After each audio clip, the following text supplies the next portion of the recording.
તારે શું છે પેલો જો તારો ભાઈબંધ બોધ કાઢે તારી ઓ તારી મને થાપ છોડી એમ હે તારામાં તાકાત નહીં ઓયાનાથી છૂટવાની લે વાત કરી દીધી કે મારા પેની કાઢે છે તું હશે જાતું તું બેઠું બેઠું તારા ભાઈબંધને માર પડતી હતી અને તું હશે જાતું તું આવું કી પેલો બાસ્કુ 18 લાખ રૂપિયા લેતે લેતે તો 18 થાપો ખાઈ ગયો અને તમે 8 જ કાઢી છે ખરેખર એક વાત કહું નાના બિસ્કટ જોઈ આ બધાના મગજ સટકી જશે તમને કહું હવે કોઈ કોઈનું નહીં હા હવે બધા સમજ્યા ઓયકણ બધા પોત પોતાના સ્વાર્થ માટે આયા છે હું ભૂપેજી તમારા માટે નહીં આવ્યો અને તમે મારા માટે નહીં આયા આપણે હવે રાજી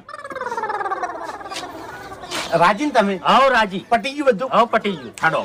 રાજી થવા દો આપણે હેડવાન કરજો અહીંથી પેલો ખેગાર હાથમાંથી નીકળી જાય લે હાથો હાથમાંથી એનો નીકળી જાય એના બાનું છે હાલ તો એના બાનું જ છે કે હા હાલ એના બાનું છે